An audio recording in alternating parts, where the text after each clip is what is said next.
Hi, and thanks for joining me here in my shop. We're going to be giving this radio a test. Now, I've already plugged it in once. All it did was make a lot of humming sounds, not too surprising. Since then, I've replaced all the paper wax capacitors, including a couple of electrolytic power supply filter capacitors in here. So this will be my first time starting it up since then, and with any luck it's going to work great. Let's see. Yeah, I think it would take a little bit of luck to get this one to work great.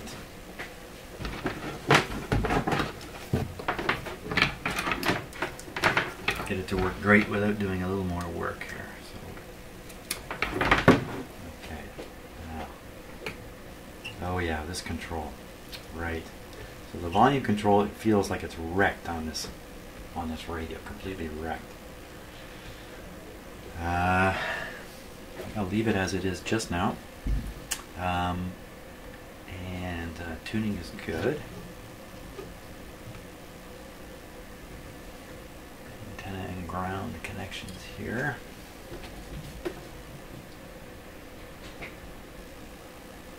Ready speaker. Okay, I think we're ready to go. Now, just when I first fire this up, let's watch the light bulbs up above here. And okay, here we go. So this is on. The radio is on permanently because the broken on-off switch has been shorted out by a wire and somebody put in. So plug this radio in, it comes on. So as soon as I hit this power switch, then the radio will start operating. It's going to draw its power through this light bulb. So let's see what happens. Oh, this light bulb. Good. Okay. We survived that exciting moment. Now, back down here. Now, I found out from looking at the schematic that all the tubes are in series. All the heaters are in series. So if any one of them heats up, they're all heating up. And I can already see a couple of these tubes are heating up here.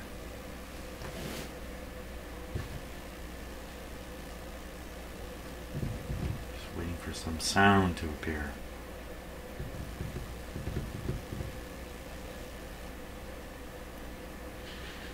Okay, so the volume control may very well just be open or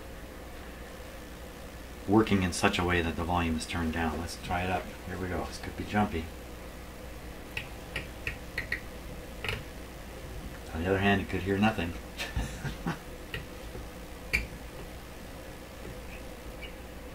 Nada. That's interesting. The control turned back fairly smoothly. Turns forward very difficult. It's very difficult to turn it forward. Maybe a little bit of cleaning and lubrication in there may do the trick. Now, we're not hearing anything at all come out of the speaker.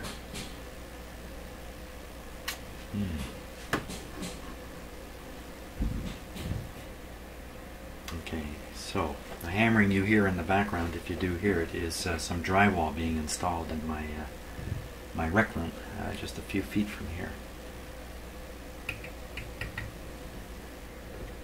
Well, could be we've got too much current restriction. The supply voltage is quite low. You can see in the meter here, it's below 100.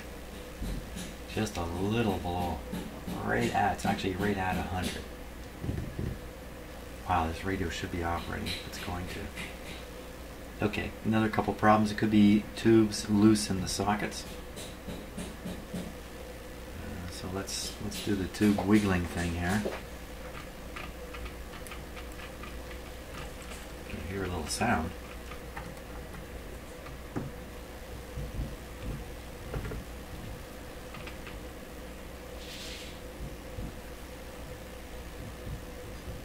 I'm touching the grit caps on the tubes.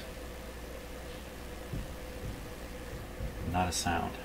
So that tells us a little bit. The later stages of the radio do not appear to be working.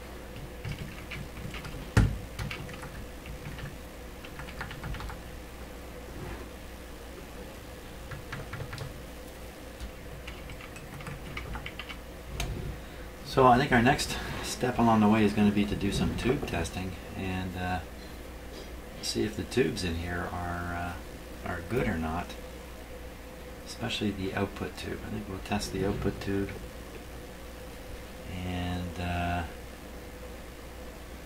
maybe a few more along the way once I get the tube tester out. So, well, that's a little bit disappointing, but not surprising. You can't really expect just because you change a bunch of capacitors the radio is going to come to life.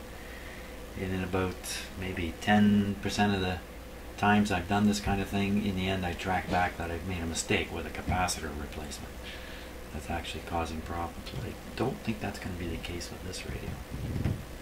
Okay, let's do a little tube testing here. Okay, so we'll pop out the first tube to test here. By the way, the radio is no longer plugged in.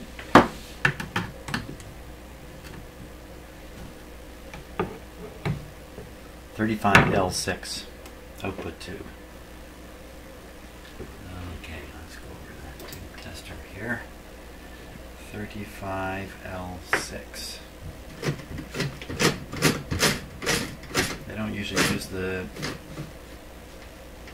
paper roll in here, but I'm going to 35L6. There we are. 35. Don't ever forget where you've set this. 35 volts on the filament JR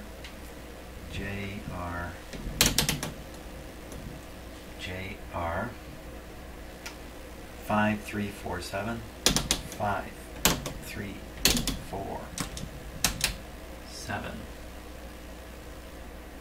with a 0, bias at 39, English at 87. This just makes the meter read good and bad properly. This English setting. P4 for testing. Let's put her in here. There we go. Give it a moment to warm up. You can see the tube warming up. Now it's all about what happens with this. First, test for shorts. Most tube testers have a short test. I'm watching these lights here. Because if you put a shorted tube into a tube tester and go ahead and test it, there's a chance you're going to damage the tube tester itself. Here we go. Whoa! Wow, okay, wait a minute. It's supposed to be, I was on the wrong meter scale here.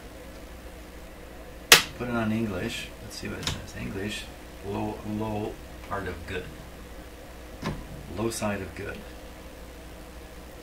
The actual minimum number according to this should be 3660. So we're on the 6,000 scale now. 3660 is going to be just above the middle here. There we go.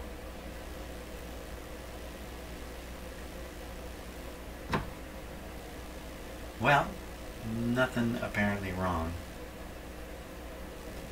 with the, here, you know what, I really should do a line adjust check here too. Oh, we're way low. Yeah, that's going to improve the reading a little better. Even better. So it's not the output tube. The output tube is good. Okay, so the tube just before the output tube, it's going to be the detector tube, and that one's worth testing next. In the detector tube, most of these anyway, you have to look on the schematic and see if that's the case, but most of the detector tubes also are little amplifier tubes for amplifying the detected audio and preparing it for the more powerful output tube itself. So I'm guessing this tube is the detector tube. It's right next to the output tube. Would make some sense to have it there. Oh.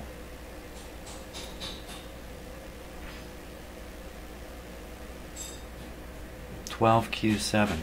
12Q7. Never heard of that.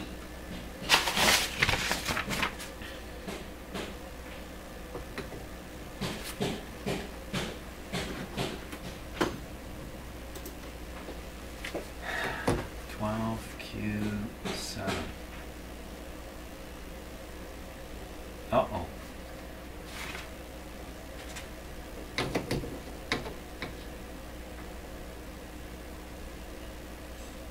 It's definitely a 12Q7. I can read it there quite clearly. 12B6MT.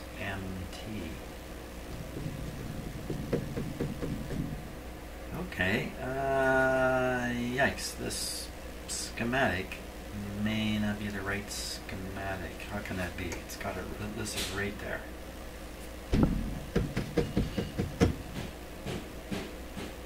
Well, it's a bit of a mystery now. Maybe this is a suitable duplicate or tube you can swap in for the original 12B6. Instead is a 12Q7.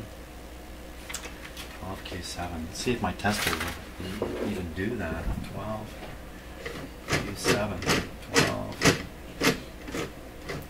element OP QRS. 12Q7. There it is. Triode section. That's just what we want to test. This is like 2 tubes in one. Oh, quick. Turn down the filament voltage before you're in big trouble.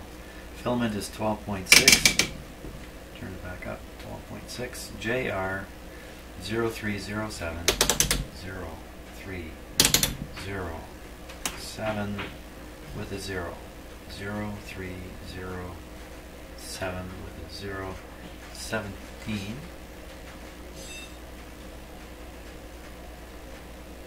And 40 on the English.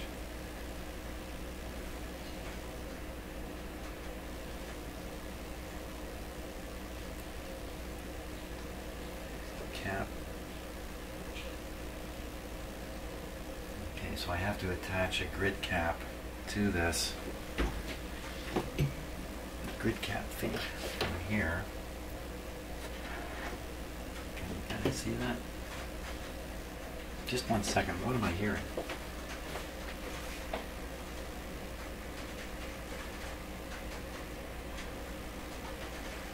Oh my gosh, it's hailing outside. That tapping sound is hail hitting the window in the next room. Hailing, okay. Got the voltage right. Let's make sure I'm not going to make a mistake here and ruin this tube, which I think is fairly rare. 12Q7, 12Q7, just double checking everything. Make absolutely sure I got it right. 12.6 JR 0307 0. Yeah, everything's set right. Hopefully I can get this clip to stay on the. There we go. Plug it in. There we go.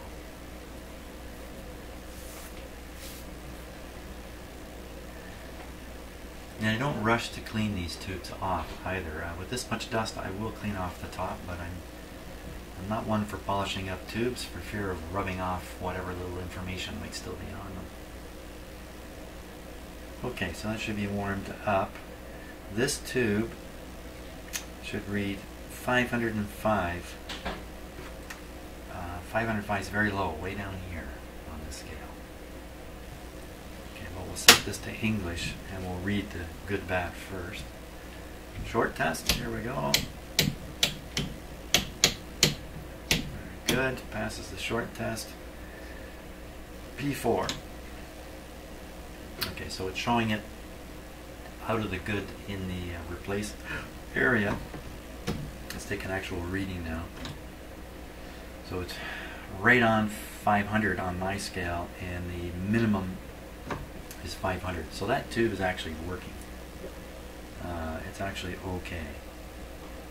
I put my finger on the top of that tube. I didn't hear anything come out of the speaker.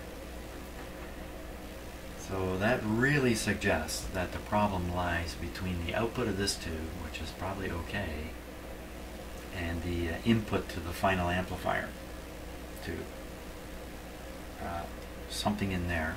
That's what this is suggesting. I'm going to put this back in. Okay, put the cap back on the tube.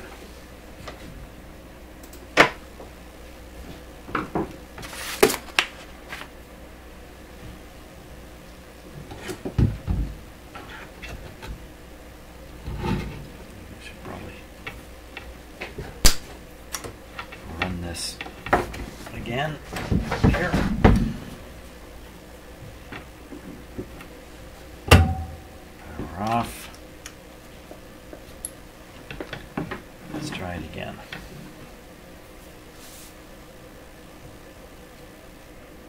Volume is turned down. Tubes are back in. Grid cap on. Here we go. Okay, so the radio is now operating. Hard to see, but that bulb, well, the filament just went off in there.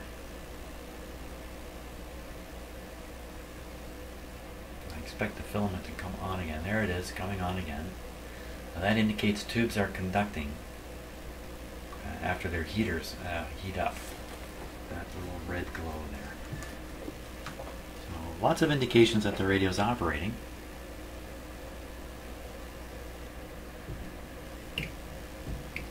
Except for the one we really want, which is sound. Wow. Okay, so touching these pins on the volume control should lead to a hum coming out of the speaker, but nothing. Okay, and if we look at the output tube, which is up here,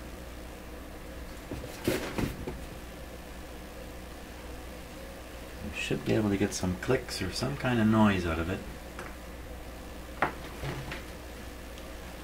just by contacting things. It's just an open clip lead. It's not going anywhere. I'm not touching anything. Just touching basically a length of wire in hopes of hearing something.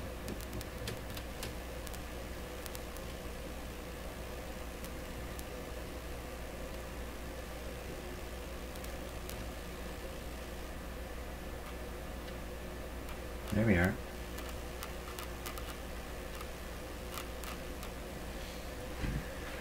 Let's put a little more volume in it. This shouldn't change this. Okay, so we're hearing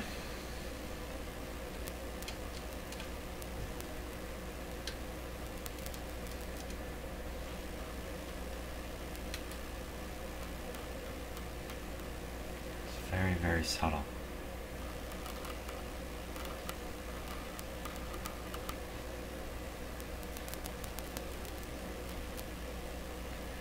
So this is a ground point. If I heard some clicking here, I would be in trouble. But on this side, let's see now. Somewhere the signal's fed from this tube up to this tube, from the output of the detector tube and the triode part of the detector tube into the grid of the output tube. And usually it's going to be done with a capacitor.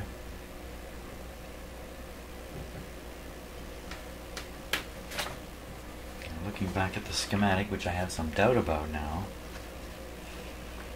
you can see the capacitor right there. Coming to the grid.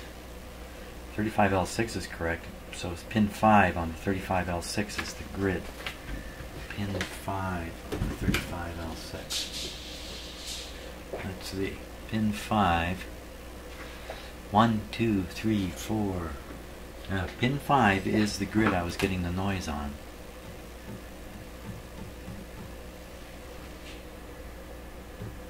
There we are. Got my finger on the screwdriver here.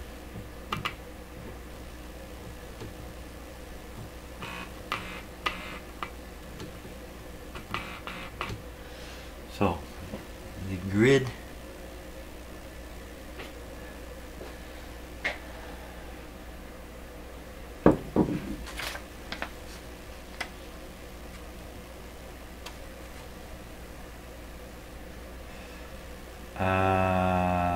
doesn't look right, because I'm seeing a capacitor going to ground right off this grid pin here.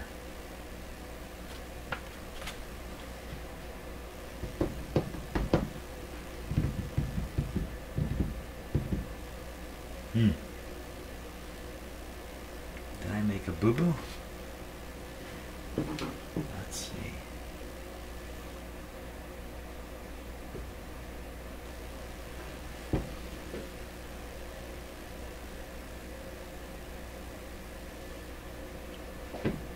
Well, maybe I've made a mistake with this capacitor in my replacement, right? Because I've got this going from pin 1, 2, 3, 4, pin 5 to ground. Now that would pretty much ruin any output that would come out of this. It's as if I have this capacitor going to ground instead of going over here to pin 3 on the next tube, which is a different tube from the one in the schematic. Pin 3, 1, 2, 3.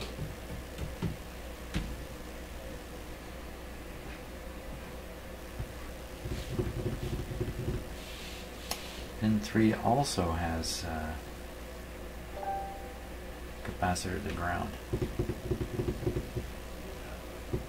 Okay, I have to ponder that for a little bit. I'm going to go see how the drywall job is going.